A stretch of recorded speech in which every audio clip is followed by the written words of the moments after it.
Baik, bismillahirrahmanirrahim. Assalamualaikum warahmatullahi wabarakatuh. Kita lanjutkan perkuliahan kita. Oke, topik perkuliahan kali ini adalah berbagai pendekatan dalam kompensasi, incentive pay, pay for knowledge, dan skill-based pay. Materi ini saya dapatkan dari internet dengan sumbernya adalah sebagai berikut. Oke, incentive pay atau variable pay menghargai karyawan karena telah menyelesaikan sebagian maupun keseluruhan sasaran kerja yang telah ditetapkan sebelumnya. Incentive pay atau variable pay didefinisikan sebagai kompensasi yang berfluktuasi berdasarkan pencapaian karyawan atas beberapa standar seperti rumus yang ditetapkan sebelumnya. Pre-established formula, sasaran individual atau kelompok, atau laba perusahaan. Oke, sistem incentive pay dirancang berdasarkan 3 asumsi. Yang pertama, karyawan, baik individual maupun kelompok, berbeda dalam kontribusi mereka terhadap perusahaan, tidak hanya dalam apa yang mereka kerjakan, tetapi juga pada seberapa baik mereka mengerjakannya. Yang kedua, kinerja keseluruhan sebuah perusahaan sangat tergantung kinerja individual dan kelompok dalam perusahaan. Yang ketiga, untuk menarik, mempertahankan dan memotivasi karyawan yang potensial dan agar adil bagi seluruh karyawan, sebuah perusahaan perlu memberi imbalan karyawannya atas dasar kinerja relatif mereka. Berbeda dengan seniority pay dan merit pay, di mana tambahan terhadap base pay bersifat permanen, pada incentive pay tambahan tersebut hanya diberikan satu kali saja, one time payment. Jadi incentive pay sepenuhnya bersifat variabel. Perusahaan menggunakan incentive pay untuk mengendalikan biaya gaji, payroll cost, atau untuk memotivasi produktivitas karyawan. Perusahaan dapat mengendalikan biaya dengan mengganti peningkatan gaji atau upah tahunan atas dasar senioritas dan merit dengan rencana insentif yang memberikan tambahan pembayaran hanya jika perusahaan menikmati peningkatan dalam produktivitas, laba, atau ukuran keberhasilan bisnis lainnya. Program insentif yang dirancang dengan baik mendasarkan pembayaran pada kinerja sehingga karyawan dapat mengatur tingkat kompensasi mereka sendiri. Rencana pembayaran insentif dapat diklasifikasikan menjadi 3 kategori sebagai berikut. Yang pertama, individual incentive plans. Yang kedua, group incentive plans. Dan yang ketiga, company-wide plans. Oke, masuk ke subtopik individual incentives. Individual incentives plans atau rencana insentif perseorangan paling tepat digunakan dengan 3 syarat sebagai berikut. Yang pertama, kinerja karyawan dapat diukur secara objektif. Contoh ukuran kinerja yang objektif antara lain jumlah unit yang diproduksi, nilai penjualan, dan pengurangan tingkat kesalahan. Karyawan memiliki kendali kontrol yang cukup atas hasil kerja, work outcomes. Itu yang kedua ya dari ya Mas dan Mbak ya. Ini yang ketiga, tidak menciptakan tingkat persaingan yang tidak sehat di antara para karyawan yang pada akhirnya justru akan menurunkan kualitas. Oke, individual incentives plans menghargai karyawan-karyawan karena memenuhi standar kinerja yang terkait dengan jabatannya seperti kualitas, produktivitas, kepuasan pelanggan, keselamatan, atau kehadiran. Berbagai standar tersebut dapat digunakan satu persatu ataupun dikombinasikan tergantung pada karakteristik jabatan atau pekerjaan yang bersangkutan. Perusahaan harus mampu menetapkan standar yang mewakili pekerjaan yang dijalankan oleh karyawan secara aktual. Dalam menciptakan standar kinerja individual, perusahaan juga harus memilih faktor-faktor yang berada dalam kendali karyawan. Sebelum periode kinerja dimulai, karyawan harus mendapat informasi mengenai berbagai standar dan penghargaan potensial yang dapat mereka peroleh. Oke, tipe-tipe individual incentives plan, ada piecework plans, ada management incentive plans, ada behavior encouragement plans, dan referral plans. Oke, piecework plans secara umum ada dua pendekatan piecework plans yang dapat digunakan perusahaan. Yang pertama, biasanya dalam industri manufaktur menghargai karyawan atas hasil produksi individual per jam. Individual hourly production mereka yang standar outputnya ditetapkan berdasarkan tingkat operasi mesin atau peralatan pabrik. Setiap jamnya karyawan menerima piecework incentives untuk setiap unit produksi di atas standar produksi yang telah ditetapkan. Namun, tidak peduli mencapai atau tidak mencapai standar, karyawan tetap akan menerima upah tetap per jam, guaranteed hourly pay. Yang kedua, mengembangkan standar kinerja individual yang meliputi baik kriteria yang objektif maupun yang subjektif. Dalam hal ini, kualitas kerja secara keseluruhan merupakan kriteria subjektif yang dinilai berdasarkan interpretasi dan pertimbangan supervisor.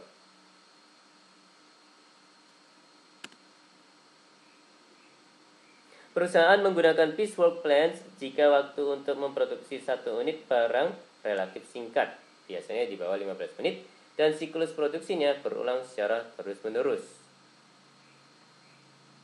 Kualitas juga harus menjadi pertimbangan utama.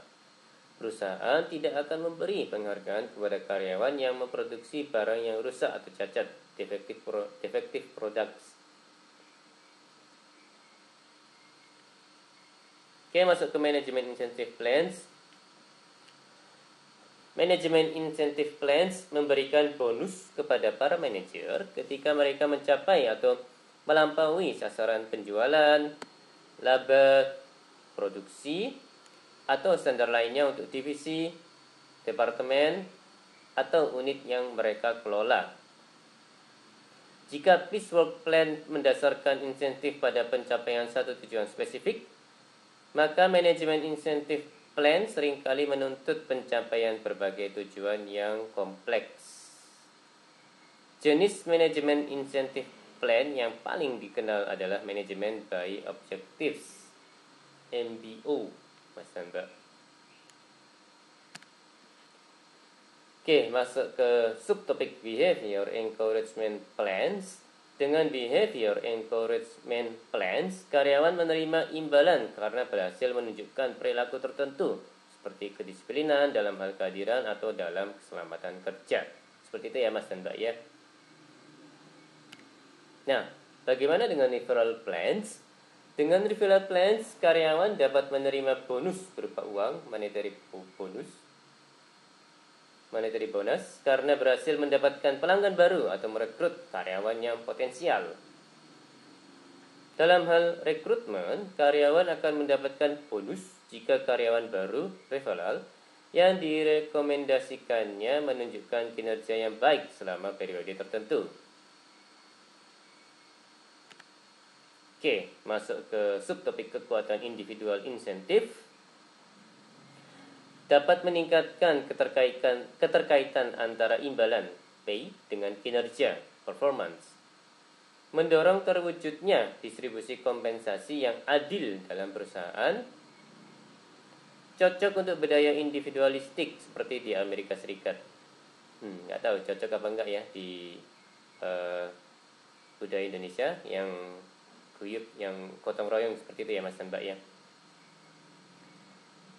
Oke, kelemahan individual insentif berpotensi untuk menciptakan terjadinya infleksibilitas di mana karyawan akan sangat tergantung pada atasan dalam hal penetapan sasaran kerja. Sebagaimana halnya dengan merit pay, atasan harus mengembangkan dan memelihara berbagai ukuran kinerja yang komprehensif. Dalam kasus insentif hanya menghargai satu atau beberapa dimensi saja, maka akan timbul perilaku kerja yang tidak diinginkan di mana karyawan hanya mengejar pencapaian dimensi yang bersangkutan dan mengabaikan dimensi lainnya. Soalnya dimensi lainnya nggak diukur ya, nggak dinilai seperti itu Mas dan Mbak. Oke, masuk ke subtopik group incentives. Group incentives plans, rencana insentif kelompok, menghargai karyawan atas kinerja kolektif mereka, bukan kinerja masing-masing individu. Grup insentif paling efektif digunakan jika seluruh anggota kelompok memberikan kontribusi yang berarti terhadap pencapaian tujuan, meskipun kontribusi individual bisa tidak sama satu dengan lainnya. Grup ya yang dilihat Mas dan Mbak. Grup incentive plans yang dirancang dengan baik mendorong terciptanya teamwork, menumbuhkan loyalitas kepada perusahaan, dan meningkatkan produktivitas. Ya, super team ya Mas dan Mbak ya. Bisa menghasilkan super team. Tipe-tipe grup incentives plan, ya ada team based small group incentive plans, di mana sekelompok kecil karyawan berbagi imbalan berupa uang ketika tujuan tertentu berhasil dicapai. Yang kedua, gain sharing plans, di mana sekelompok karyawan, umumnya sebuah departemen atau unit kerja, menerima imbalan atas peningkatan produktivitas, productivity gains. Ya, team-based plans. Team-based small group incentives mirip dengan individual incentives, hanya saja setiap anggota kelompok menerima imbalan berupa uang atas pencapaian tujuan kelompok. Tim atau kelompok dapat menerima insentif berdasarkan berbagai kriteria seperti kepuasan pelanggan, keselamatan kerja, kualitas, dan produksi.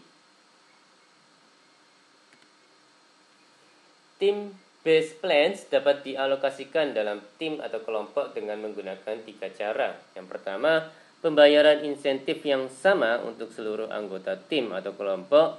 Yang kedua, pembayaran insentif yang berbeda atas dasar kontribusi masing-masing anggota terhadap kinerja tim atau kelompok.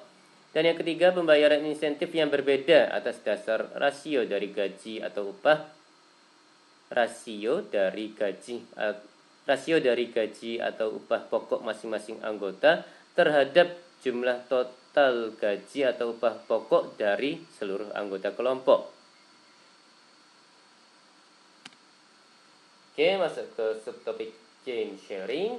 Gain sharing adalah sistem insentif kelompok yang memberikan insentif atas dasar perbaikan kinerja perusahaan, baik itu peningkatan produktivitas, peningkatan kepuasan pelanggan, pengurangan biaya, atau kondisi keselamatan kerja yang lebih baik. Di samping berfungsi sebagai alat kompensasi, sebagian besar gain sharing mencerminkan filosofi manajemen yang menekankan pentingnya keterlibatan karyawan. Gain sharing paling cocok digunakan jika teknologi di tempat kerja tidak membatasi peningkatan produktivitas.